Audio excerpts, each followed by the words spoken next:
Yeah, it's still the World Cup fiesta. The show must continue.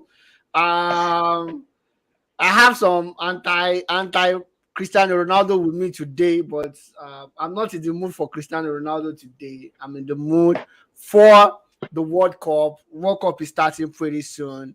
We're a couple of days away. I guess we are 3 days away from the World Cup, from the start of the World Yeah, Cup. yeah. Uh, Fresh one, Group F, where we have Belgium, the almighty Canada, Morocco, and of course, and of course, Come on, boys. Come on, boys. we got Croatia as well. This is a wonderful group, so to speak. However you want to look at it, the Canadians have brought themselves up to speed. This is probably the first time they're going to World Cup in a very very long time. Second World Cup appearance, if I'm not mistaken, Yep. for the Canadians. Top of the group. We did ourselves wonders. Nigeria is not in at the World Cup, so of course, my second country has to be Croatia. Canada as well. So I feel we will actually do something at the World Cup, make an impact. Probably not qualify from the group, but make an impact. And of course, What? Belgium have been underwhelming, perennial underwhelming participant at the World Cup and major tournaments. I remember the days of Mark Wilmot and the rest. We thought, okay, Belgium were a little bit lagging in comparison to their neighbor, the Dutch national football team. But even with the array of stars that they paraded in the last couple of years, there's nothing to show for it. I wouldn't blame them. We've seen this kind of thing happen to countries like France. We've seen it happen to Spain as well. So I wouldn't blame them for it. But it is a failed generation, if you ask me. These kind of paraded stars should not be underwhelming at any major competition. Of course, the perennial register markers in Morocco as well, and Croatia, who happened to be the finalists at the last World Cup, um, with with one of their midfielders winning the Ballon d'Or that particular year in the person of Luka Modric. Uh, Honestly, looking at this group, Olale, I'm going to start with you. Um, no doubt about it. For me, Belgium has been a failure. And I'm looking at the list of players that are taking to the World Cup. I can still see a particular Michi Batshuayi in the team, Dres Merton in the team, Lois Penda in the team. And Mhm. I'm wondering what exactly is happening here. Yannick Carrasco he hasn't been the same Yannick Carrasco that we know from a couple of seasons back. Eden Hazard is a wash, 100%. He has been underwhelming, disappointing, both at the national level, at club level as well. I'm looking at Timothy Castella. Toby Adewalda is still in the team. Shows is it a lack of depth, or they are not looking towards some other players that they should be looking at? I'm not expecting Toby to be in this team, Jan Vertonghen to be in this team, and even if they are going to be in the team, I don't expect them to be starters in this team. Just a long and short of it, how underwhelming has Belgium been in the past 5 to 6 years, and how disappointing are you with this team list in terms of what is achievable at the World Cup? Yeah, you rightly summed what do you call it? This set of guys, Belgium players up. I think 2014 they announced themselves to the world. At least they got to the quarterfinals, losing to Argentina, which I think, based on the experience and the level of talent as at that time, that was a decent outing. In 2016, at the Euros, the loss to Italy in the first game, it could be forgiven, even though I think they don't have any business losing that game. But the worst part of it came in the quarterfinals when they took the lead against Wales and they lost by 3-1. That led to the departure of Mark Wilmot. Then in come Yeah, Roberto Roberto Martinez. Martinez. And Roberto his first Martinez. competition was the 2018 World Cup. En route to that, they beat they were 2-0 down against Japan at a point in time in the second round before they came back and won the game 3-2. They beat Brazil 2-1. They scored twice in the first half before Brazil scored one back in the semi-final. They lost to the eventual champion France. Personally, I was disappointed by their performance, not really because I probably wanted them to win. I think they had the tools on that night to have To odd fans. played better than what they, yes, to odd fans than what they eventually did. The big part, and in last Euros, uh, they lost to Italy in the quarterfinals when you could have expected them to probably get the victory. So in summary, Without any kind of they soul. tend to, Yeah, without any yeah, kind of soul. they tend to. I think the technical input is a problem. On I think Roberto Martinez doesn't help the team enough. I don't when they face adversity, I don't see that reaction in them against Italy when they went behind 1-0 before Italy made it 2-0. Even when they scored one back in the second half, it wasn't still. You couldn't see that either the change in shape or something. It's just the same set of formation, the same set of style of play. So they've really underachieved with what they've gotten over time. And like you now rightly said, some of these players have regressed a little bit now. They've regressed. Like, I know Lukaku might be injured, but I'm not sure Lukaku is as confident as he was, let me say, some couple of years back, going into any competition. The No, Jan Vertonghen of exactly. this world, the Toby Adebayo of this world, they are not the same players as who they were in those days. Even Axel Witsel, Those I days. don't think he has really added any much improvement. For this thing to make sense, for this thing to really make sense, and for Eden Hazard, who I think is going to start and doesn't really deserve to start, I think he's going to start. We've not seen him playing football for probably 2 years plus now. So when you have 3 or 4 key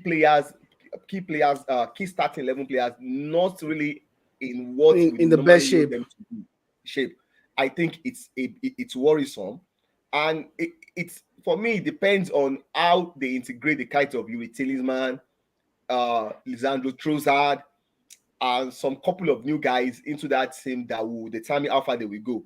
If he's still going to go with those trusted this thing, I think is a problem. For me, I will have for them to make any big impact again. I will have to see. I'm not with the kind of talent they have. I think I'm not comfortable with that 3-4-3 formation. I just think it stifles the teams with creativity. I think they could probably do better with a 4-3-3 or a 4-2-3-1. I 3-4-3 is meant for some certain team, not a team with players with flair. I just think it doesn't bring the best out of that Out of those kind of a those team. are players. So Martinez, we have to Adapt. improve. We have to adapt. We have to do something better as a manager. Okay, just check out the last Nations League in the semi-finals against France. Even when they were leading 2-0, something keep telling me that Belgium is going to squander this Fold up. thing, and it happens. So I'm not really confident about this team going into this competition like I was before. That's why they will still get out of this group stage.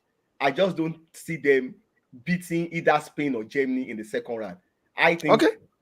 second round will be their end point for this competition. All right, perfect. Thank you very much, Olawale. Kachi, I'm going to come to you. I know I've served them badly, pointing out some players, but we still have a couple of players in this Belgian national team that look solid. I'm looking at Onana of Everton. That's a wonderful boy, playing his state at Everton. Yuri Telemans, like Olawale said, Hans Van Aken, of course, Leandro Trossard, that's a wonderful player as well, and Jeremy Doku, the guy that announced himself a couple of years ago, the guy from Leo, is another wonderful player. Do you think these guys should be given a better chance at the World Cup? But what we've seen of them in the recent past, these guys have not been playing. They've been impact players or play the odd games where things are not so or the odd games where they are nothing at stake. That's where we see these guys. But I actually feel this guy can actually do better than their starting level. Do you think in line with this? And should we be seeing Onana starting in the middle of the park with Alex Witsel and Yuri Telemans, or with Kevin De Bruyne, wherever they think they want to go ahead with? Debo, I think all what you have said encapsulates, it comes down to the problem I have with the coach, Roberto Martinez, which has been his inability to take the tough decisions and probably sit some big names, for the benefit of having these younger guys bloody themselves up in smaller games, smaller tournaments before the big one.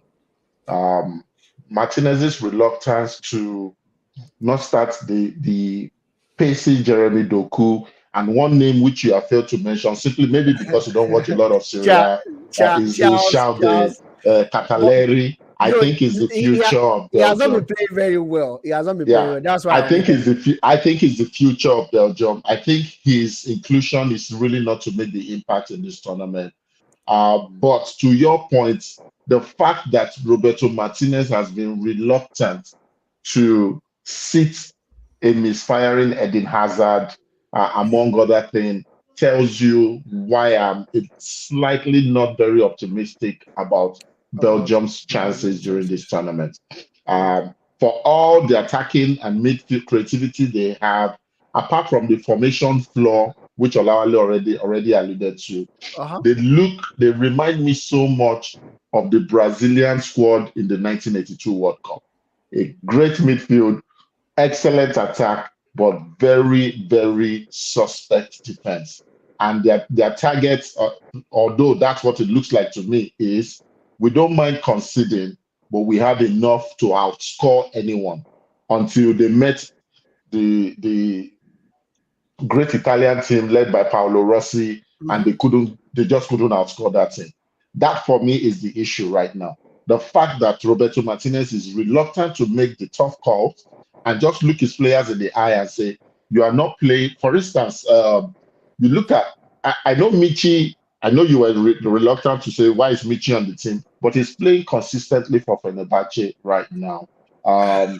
Trossard is playing. He hasn't been able to give Belgium anything since he's been in the team. Since he hit the ball against the post and the ball hit him in the face. Is in at the World Cup. Lukaku has not been playing. He has been out of form, injured. Lukaku has always found the Belgian national team as a safe haven because he's among people who trust him. They know what he does. There's no crazy. It's Eden Hazard fit. Eden Hazard is not fit either, but he has to be there. Right now, the challenge, listen, it's an 8-game period. The timing of the World Cup already being played in November, December is suspect, right? So you will go with, it's not the time where you start to make wholesome changes. I totally get that. All I'm saying is, yes, you have your 23-man list filled with some of your loyal guys. 26-man list, sorry. I still keep going with the pre-2022 World Cup. The 26-man list filled with some of your loyal guys.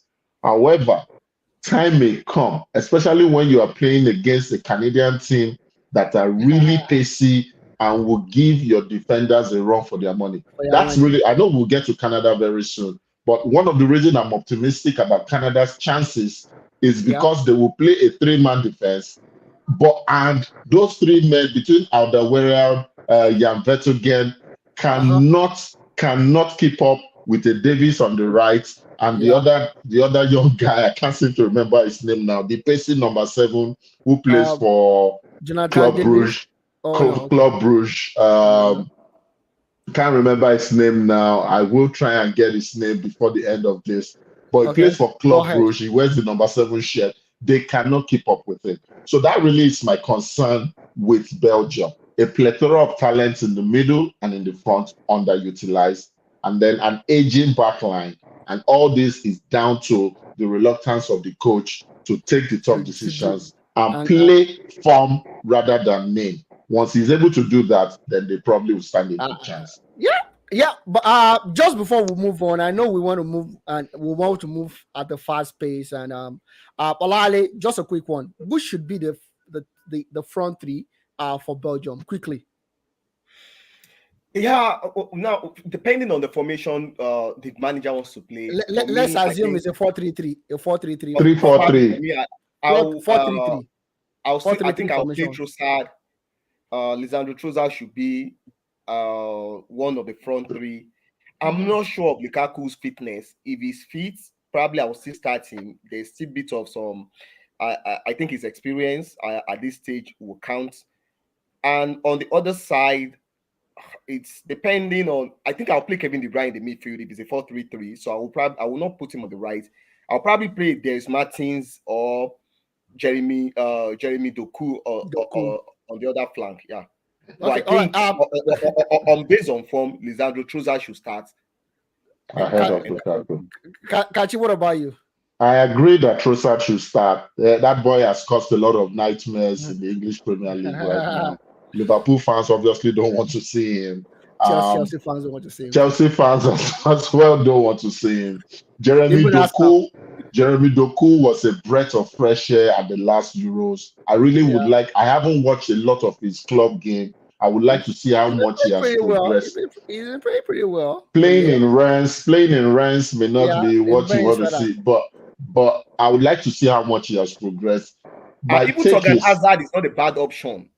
Yes, but Torgan would want to hug the left side of the midfield and not necessarily in front. He's usually brought in to replace his own brother because they want to take that side of the midfield. But if we're really talking about the front three, for me, it will be Trossard, it will be Jeremy Doku, Dries Martin. For all he did for Napoli, I definitely want to see Martin get his chances as well. All right, for some strange reason, because in the midfield, I'll prefer Onana starting, Alex Witsel and Yuri Telemans in the middle of the pack. Mm-hmm. I would prefer to play a Kevin De Bruyne on the left side of the front three. Of the front three. You're packing that infield with midfielders, but the only tough person there will be Axel Witsel. Yeah, I'll play De Bruyne just behind a two striker, a pure striker. So 4-3-1-2. Exactly. 4-3-1-2. That's what where do you get your width from? That's the thing. The width will come from Jeremy Doku may play as a right wing back and not necessarily a right winger. Because I'll pack my midfield because of the woeful defense. This defense is woeful. They should play for 3-4-3. Belgium, if anybody from Belgium, if you're watching us, please stick to 3-4-3 until after your match against Canada. It's the best formation for you. This defense is woeful. Because if you are playing a Toby and Vertonghen in the middle of the pack, playing a Thomas Meunier and Timothy Castilla on your as your wing backs or your full backs, as the case might be, you need a burst of energy in the middle of the pack to fill in for those guys. And that's where Onana comes in. Exactly. That's where Onana comes in. But anyways, don't let's flog you so much. Let's go to my favorite team right now in the world, which is going to be the Canadian national team. A wonderful team. If you ask me, not burning of stars. If you are looking for stars, you can go to Croatia and start looking for stars. The Canadian national team is not budding with stars. Probably the highest we have is Ike Ugbo formerly of Chelsea, a Nigerian, Junior Hoilett that we know back then with Blackburn Rovers. Jonathan Davies, who is with Lille, is a wonderful goal scorer. Claire Larry, And of course, the biggest star in the national team of of the Canadian national team is going to be Alfonso Davies, who, for some strange reason, he has not been up to form because of different injuries, COVID-19 amongst other things. But of course, the weight of the nation is resting on his shoulders, truthfully. And of course, in the middle of the pack, we still have players like Miss Malcone, we have David Waterspoon, Olale, and of course, Jonathan Osori. Olale, what do you think? What's the best thing you think this Canadian national team can do? Do you think we can go as far as getting at least 2 points in this group? No. I'm going to leave this show. I'm going to leave this show. Because Morocco, I'm leaving this show based on the question David just I'm asked. giving you enough respect. Under normal circumstances, wait.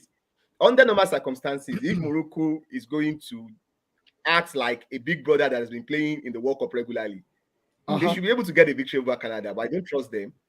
I think a good condition for you guys would be beating Morocco and probably losing respectively to either probably Croatia and Belgium. I understand there are some exciting talent in the Canadian team.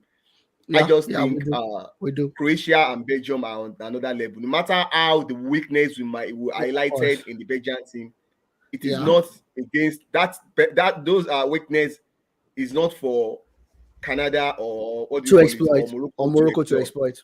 Yeah. So I just think those two teams they are just, of course. Probably if you have a mix of, let me say, Switzerland, Serbia in this group, you could say, okay. I told you, don't talk about Serbia. Is like the dark horse of this World Cup. I've told you that. So don't disrespect Serbia. I just think a good tournament for the Canadians. Anything more than that will be a big upset. Anything more than a victory over Morocco will be a big upset. Okay, perfect. Kachi, what do you think of our chances? You know, I have a hot take. You should know I have a hot take coming, Devo and Olawale. You should know that by now. Because we really play as a team. Maybe we don't. This is a heavily biased. This is a heavily biased opinion simply because my allegiance lies with Canada. On current form, on paper, I feel they should be able to take care of. It will be nerve-wracking because these guys, none of them have big tournament experience. We know that. Apart from Tayon Buchanan, who is the young man I was trying to remember, who played lights out in the group stage of the Champions League this season, and Alfonso Davies, who has won it all before. Probably you have to look elsewhere to find players who are consistently playing at the highest level of international soccer. But that being said, Canada is the surprise team of this group. Canada will come out from this group with 5 points. They are not going to lose any match. They will win Morocco. They will draw. They will draw between Korea. They will draw against Croatia. They will draw against Belgium. 5 points and finishing second in the group. Hot take, Orakukachi. Hot take, Orakukachi. I just closed the program. Kachi, I'm not with you on this one. It's my hot take. Put it anywhere. Put it on all our social media pages. Canada finishing second in the group. It's going to be an amazing. I'm not saying they're going all the way. I think for me, we'll finish second behind who? We'll be finishing second behind Croatia. Belgium will not make it out of that group. Oh, okay.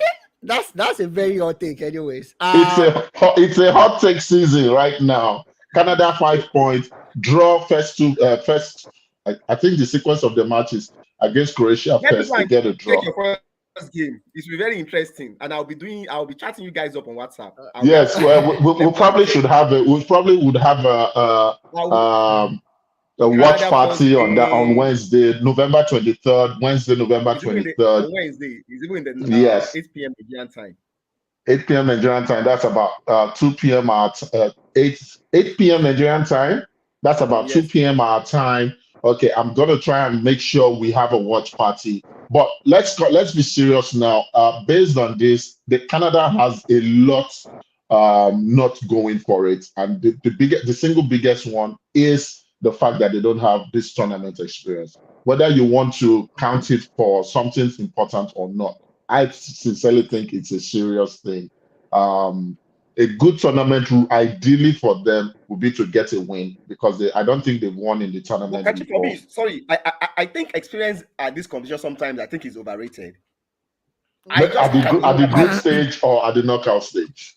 Probably overall. Let me see. Of course, probably when it gets to probably semi-final years, the pressure might get to you that an experienced team could probably overcome easily. I just look back at Nigeria's performance in USA 94. Without experience, Nigeria could have easily got to the final. It is not like. But was experience that killed us? It was experience that hurt us. It was experience that hurt us. I don't think it was experience. I think it's experience. At that time, at the last 15 minutes, everybody knows you change your formation. Why I don't no, this is what I'm saying. Okay, look at France, Italy at Euro 2000.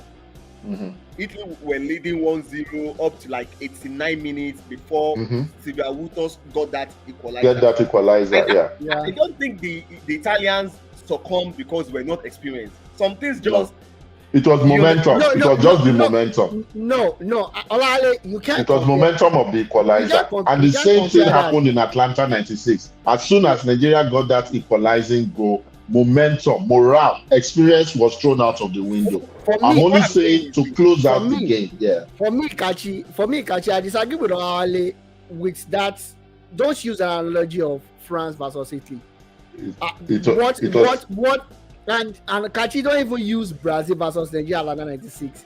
We had an array of stars. We had tournament winners. We had people that played at the 1994 World Cup, 1994 Nations Cup. We have a tournament experience behind us. For this kind of Canadian team, they don't have. They don't have it. So I think it's going to count for something both on the bench and on the field and on the pitch. I think talent is the most important thing. Okay, if you say so, but I disagree with you anyways. I've not seen anybody winning. That's why you've never seen an Arsenal winning the UEFA Champions League, and you wonder that how come Real Madrid is winning the Champions League as if they are birthright? How come that Liverpool that did not win the league for many years was performing exactly well in the Champions League? Some teams are destined to win the Champions League. I will just destined. Canada is destined to get to the knockout stage. Canada is destined. Let's plug the issue too much. Let's plug the issue too much. Let's move to Croatia. Who we are expecting to have a wonderful tournament. Kachi will have to go right now. I hope Kachi will be able to join us while it's in the car as well. But of course, for the Croatian national team, we are still looking at the same guys. Vida, Dejan Lovren, Josip, the guy that Chelsea wanted to buy from RB Leipzig, Gavadio, Josvok. Of course, we have Luka Modric, Kovacic, Brozovic, Mario Palasic. Chelsea has really done some wonderful business across the years so far. The club, Vlasic, and of course in the front, the never aging Ivan Perisic, Kremic, of course Osik, and Artem Bodic and Marco Livahia. We're looking at this team. The midfield of this Croatian national team seems to me as their biggest strength. They have experience. They have match winners. They have ball carriers. People that can pull out of a rabbit. A rabbit out of a hat. Sorry about that. And whatnot. How far do you think this Croatian national team can actually go? Yeah, I just don't think with the talent they have, they can go as far as possible. Oh, really? Yeah, because see, the good thing about their midfield is this: they have guys who are press resistance.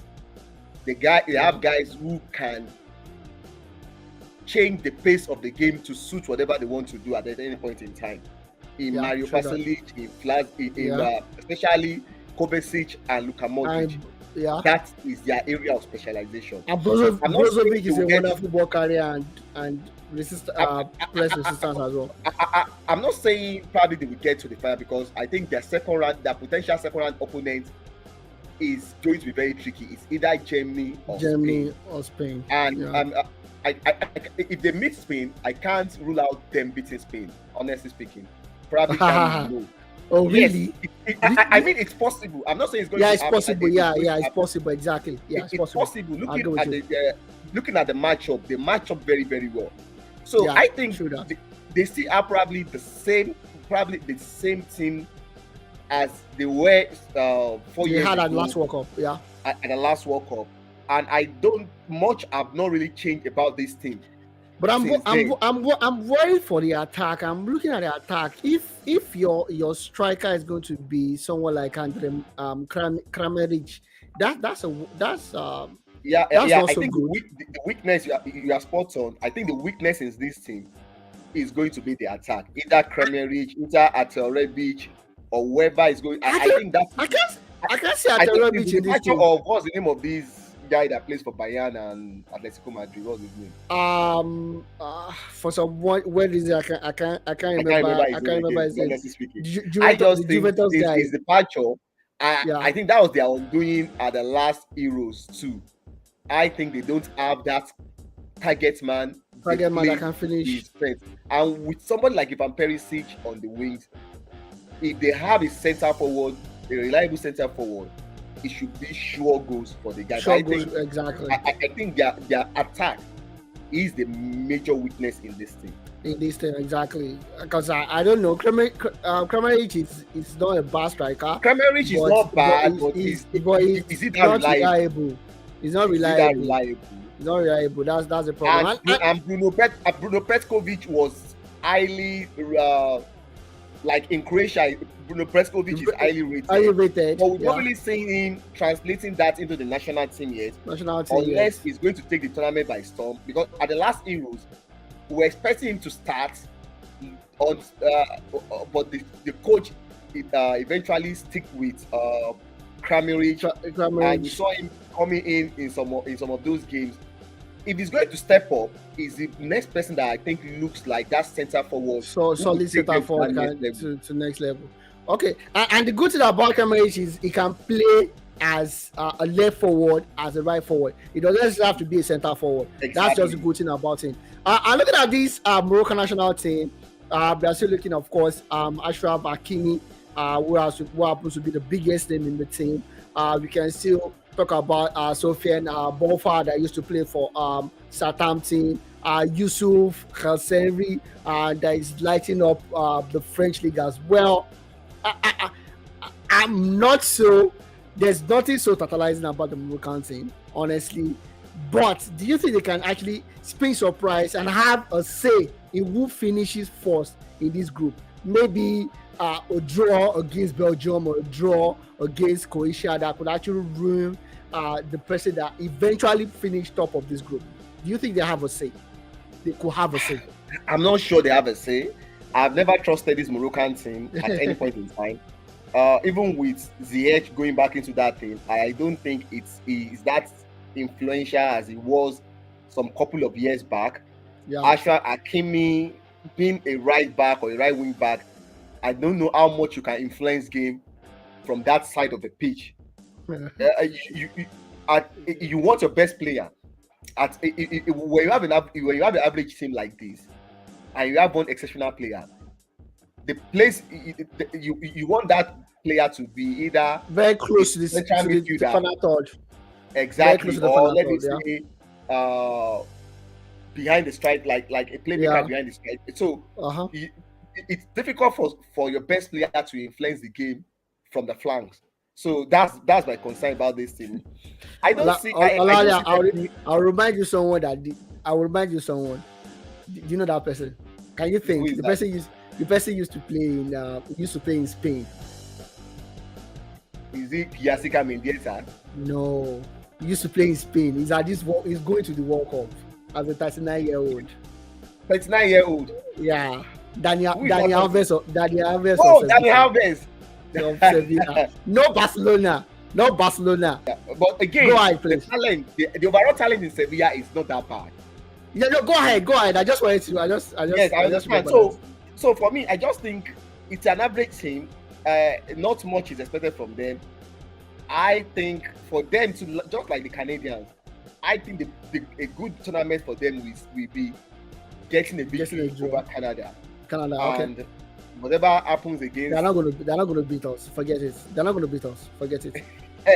Trust me, they're not gonna beat us.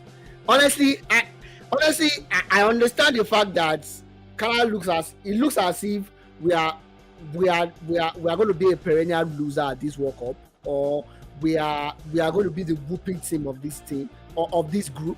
But something about this Canadian team is the team spirit. They play as a team. We don't have the hard superstar that can actually influence game for us, you know. So we play more as a cohesive team. The cohesion in Canada is actually top notch. That's why I think Morocco is not going to beat us. Honestly, I think we can possibly finish with 2 points in this group. 2 points. Who do you think you are going to draw against? I think we are going to draw against Belgium. Honestly, I think we can draw against Belgium. We have the outside chance of drawing against Belgium. Are you sure? Are you sure the Belgians are that bad? I think so, especially if we are not playing if Belgium are not at their reading and they are starting and they are making the move of starting following you and starting James Martins and we know, but unless honestly, Olale, let's go back to the Belgium. We have all the time in the world. Honestly, let's go back and spend as much time as we can on this Belgian national team, analyze it further, and see like I rightly said, what is best and what is not best for them.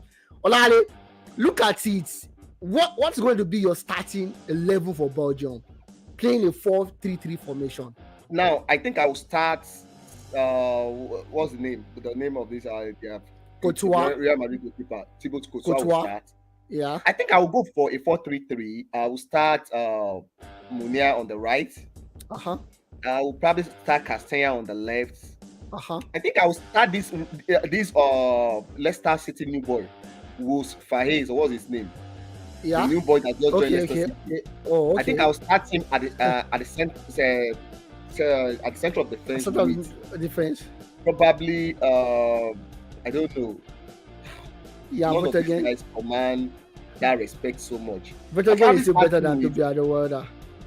You said what? Bento again. But again, it's still better than Alderweireld. Probably I'll start him with Bento again in midfield. Now I'll start Yuri in midfield because I want him to play a little bit deep and have a bit of control. Yeah, I have a bit of doubt with this Amadou Onana, but I probably because of how leaky the defense is, I might start him with Yuri Tielemans.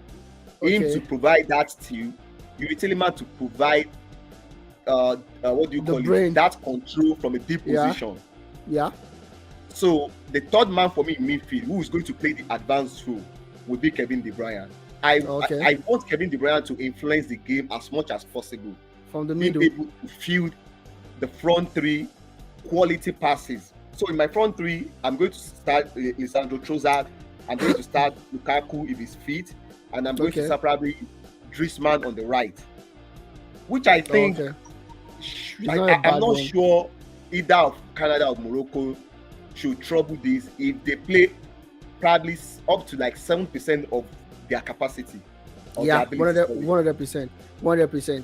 But you know where the problem lies now is the fact that the manager will play a 3-4-3 formation. Exactly. And he want to use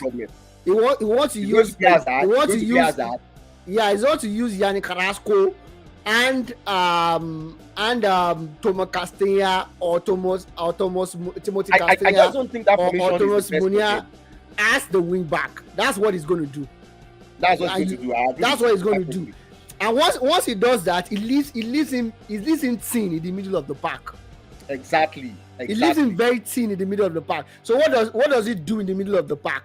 Because for me, I would start Alex Wiesel 100%. Yuri Tielemans 100%.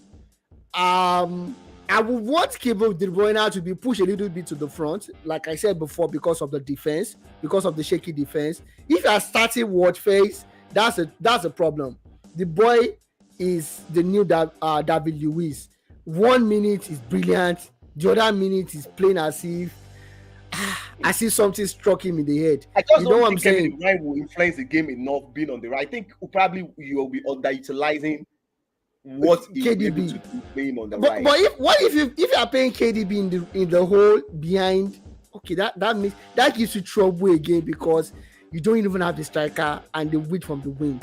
It's problematic, honestly. It's problematic. But honestly, I will, for the sake of balance, I will still go with your formation. But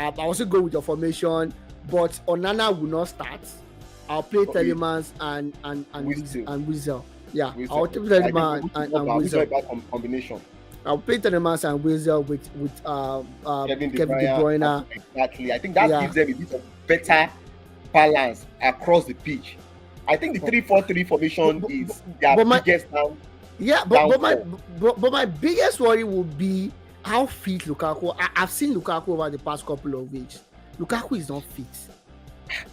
I think that's even aside the injury issue, Lukaku has lost form as well. That's a big worry for me. I think the Chelsea debacle really affected Lukaku. Yeah, and the reason why can Trossard play as the striker? Well, he can either play a first nine. He can play a first nine with either Trossard or Dries Martins. I think they have the ability to. I think he can play a mobile front three. For me, that would be better. It could give them additional bodies in the midfield, because any of those guys can move around. Yeah, exactly. But I'm not sure how. I'm not sure whether Roberto Martinez is going to be adventurous. Whether it's going to be adventurous enough. Considering it's a 7-game tournament, most of these coaches try to play safe on what people that they work with. The unknown. That is going to be their biggest. And because there was not enough time for any of these teams to play friendly games and see different patterns they could do. Exactly. So I think a lot of coaches will just go with what they trust until when probably they are pushed to the edge. That is when you see them trying something different. Honestly, I would rather take a 25-man team to the World Cup rather than taking Michy Batshuayi to the World Cup. Honestly, I think there was a team that didn't fulfill that 26-man list. I think they just took like 24, and I think I like the coach. He's very sincere, because at the end of the day, most of these coaches will still end up playing like at max 15 players. No matter how these we are coming back from COVID, players are not fit, they are playing too many matches. Coaches will still play. It's just like the NBA playoffs. When you get to the playoffs, the rotation is reduced to like 7 or 8 exactly. You hardly see all those 11 players playing, all those cheeky role players coming. Role players that you see doing regular season games. And I think the same thing happens at the World Cup. Until when coaches get pushed to the edge or to the wall, that's when you start seeing them trying to, okay, can I try to, and that's why you see players like Maddison might not get any game time throughout this competition for England, despite being informed. Because I'm wondering, we'll get to England, don't worry. Don't let's move to England yet. I'm wondering, why did he take 6 defenders to the World Cup? Just 6 defenders. Toby Alderweireld, Jan Vertonghen, Dino De Bast, Lenda Dokena, Woodfell, and everything points to the fact that it might want to play 3 at the back. And you've seen him on many occasions utilizing Torgan Hazard or Yannick Carrasco as wing backs, which I'm not really comfortable with. So anyways, it's all society. Those guys that they've mentioned to be midfielders, someone like Timothy Castagne and Thomas Meunier are actually defenders. Yes, exactly. They're actually defenders. So that makes sense. But overall, it's safe to say this golden generation of Belgium Belgium, you right, the you sum failure. it up at the beginning of the show.